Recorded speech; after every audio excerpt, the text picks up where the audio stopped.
পঞ্চায়েতের সময় বৃষ্টি হয়েছিল, কেন্দ্রীয় বাহিনী দিয়ে পঞ্চায়েত নির্বাচন হয়েছিল, হাইকোর্টের নির্দেশে কেন্দ্রীয় বাহিনী ছিল।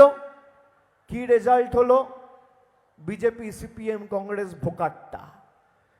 আগামী লোকসভা নির্বাচনেও যারা খালি টিভির পর্দায় আর ভাষণবাজি করে আর কোর্টের রাজনীতি করে রাজনীতির ময়দানে টিকে থাকতে চেয়েছিল, তাদের শিকড় সমেত এবার উপড়ে ফেলার সিদ্ধান্ত বসিরহাট এবং এই উত্তর 24 পরগনা জেলার মানুষ নিয়েছে। বসিরহাট নিয়ে অনেক রাজনীতি হয়েছে এই লোকসভাকে কেন্দ্র করে, সন্দেশখালীকে কেন্দ্র করে। আমি আপনাদের বলবো যে এই নির্বাচনে শুধুমাত্র তৃণমূলকে জেতানো আপনাদের লক্ষ্য থাকলে হবে না। প্রধানমন্ত্রী গত 15 দিনে 5 বার বাংলায় এসেছে। প্রধানমন্ত্রী বলেছে বাড়ির জন্য রাজ্য সরকারকে আমার কেন্দ্রের সরকার 45,000 কোটি টাকা দিয়েছে। আমি শুনে বললাম, বাহ, প্রধানমন্ত্রী দেশের সেও এইভাবে মিথ্যে কথা বলতে পারে, আমার জানা ছিল না। আমি খালি একটা চ্যালেঞ্জ করেছি বিজেপিকে। কি চ্যালেঞ্জ করেছি?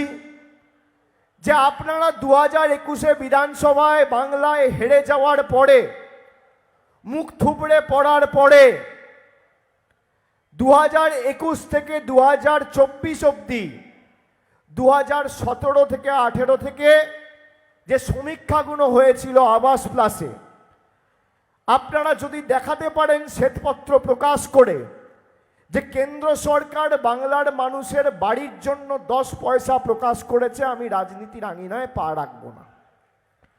আমি চ্যালেঞ্জ করেছিলাম যে 2021-এ হারার পরে আপনি যদি দেখাতে পারেন যে এই দুটো অর্থবর্ষে আপনি 100 দিনের জন্য 10 টাকা কেন্দ্র থেকে পাঠিয়েছেন বাংলায়, আমি তৃণমূলের হয়ে মানুষের কাছে ভোট চাইতে যাব না। আজকে প্রায় 6 দিন হয়ে গেল, 14 তারিখ বলেছি।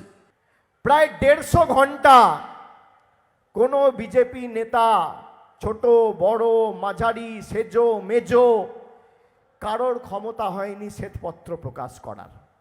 এরা বাংলার মানুষকে গ্যারেন্টি দিচ্ছে। আপনি আগের বার 8 দফা করেও গোহারা হেরেছেন, এবার 7 দফায় আরো গোহারা হারবেন।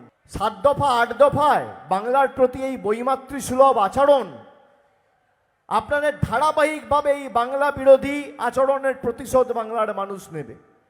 এই নির্বাচন শুধুমাত্র কেন্দ্রে সরকার নির্বাচিত করার ভোট নয়, বা বাংলায় মমতা ব্যানার্জির হাত শক্তিশালী করার ভোট নয়। এই ভোট প্রতিরোধের ভোট, প্রতিশোধের ভোট, শিক্ষা দেওয়ার ভোট, আর বাংলা থেকে বাংলা বিরোধীদের শিকড় সমেত উপড়ে ফেলার ভোট।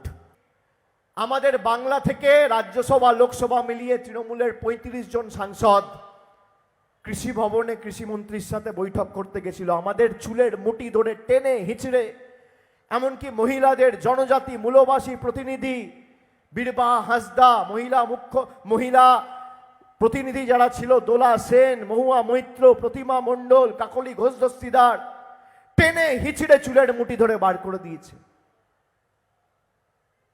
কেন? আমরা মানুষের প্রাপ্য চাইতে গেছি বলে। যে 15 লাখ টাকার গ্যারেন্টি দিয়ে হাওয়া হয়ে গেছিল, তার গ্যারেন্টি নেবেন। যে বছরে 2 কোটি চাকরি দেব বলেছিল, তার গ্যারেন্টি নেবেন। যার আমলে আকাশ ছোঁয়া মূল্য বৃদ্ধি, তার গ্যারেন্টি নেবেন। যার আমলে বেকারত্বের হার সর্বোচ্চ, তার গ্যারেন্টি নেবেন। যার আমলে ভারতবর্ষ জুড়ে অস্ত্রের ঝনঝনানি, তার গ্যারেন্টি নেবেন। যে বিনা পয়সায় ভাষণ দিচ্ছে, তার গ্যারেন্টি নেবেন। যে বিনা পয়সায় রেশন দিচ্ছে, তার গ্যারেন্টি নেবেন। দিদির গ্যারেন্টি মানে লাইফ টাইম ওয়ারেন্টি, আর মোদির গ্যারেন্টি মানে 0 ওয়ারেন্টি। আপনি 0 ওয়ারেন্টি নেবেন না লাইফ টাইম গ্যারেন্টি নেবেন, সিদ্ধান্ত আপনাকে নিতে হবে। 5 বছর, 7 বছর, 10 বছর অনেক কাকুতি মিনতি করেছি, অনেক আবেদন নিবেদন করেছি, অনেকবার ভদ্রতা দেখিয়েছি, সৌজন্যতা দেখিয়েছি, চিঠি লিখেছি, বৈঠক করেছি, আবেদন করেছি, আন্দোলন করেছি, আপনারা মান্যতা দেননি। আপনাদের কাছে খালি আমরা পেয়েছি নেতিবাচক মানসিকতা আর ধারাবাহিক প্রত্যাখ্যান। আগামী দিন তাই বাংলা সিদ্ধান্ত নিয়েছে যে দিল্লির কাছে নয়, আমাদের টাকা আমরাই ব্যবস্থা করব এবং আপনার টাকা লাগবে না, বাড়ির টাকার ব্যবস্থা আমাদের মামাটি মানুষের সরকারই করবে। সিএর পরে আপনারা এনআরসি করবেন, আর মমতা বন্দ্যোপাধ্যায় যতদিন বাংলায় আছে এনআরসি টিকি পর্যন্ত আপনারা দেখতে পাবেন না। আমরা যতদিন আছি আমরা করতে দেবো না, এটা আমাদের কমিটমেন্ট টু দ্য পিপল। আমরা বৈষম্য, বিচ্ছিন্নতাবাদের রাজনীতি, বিভাজনের রাজনীতিতে বিশ্বাস করি না। এখন বিজেপির নেতারা বলছে বাধ্য হয়ে যে আমরা ক্ষমতায় এলে 1000 টাকা লক্ষ্মীর ভাণ্ডার 3000 করব। আমি বিজেপির নেতাদের আর একটা চ্যালেঞ্জ দেবো। এমনিতেও চ্যালেঞ্জ নেওয়ার বুকের পাঁটা নেই, এক বাপের বেটা হলে আমার চ্যালেঞ্জ নিত, সেই বুকে পাঁটা নেই, সেই ক্ষমতা নেই। আর একটা চ্যালেঞ্জ দিচ্ছি এই মঞ্চ থেকে। কি চ্যালেঞ্জ?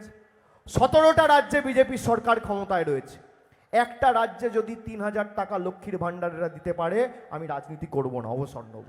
আবার একটা চ্যালেঞ্জ করে দেখাও।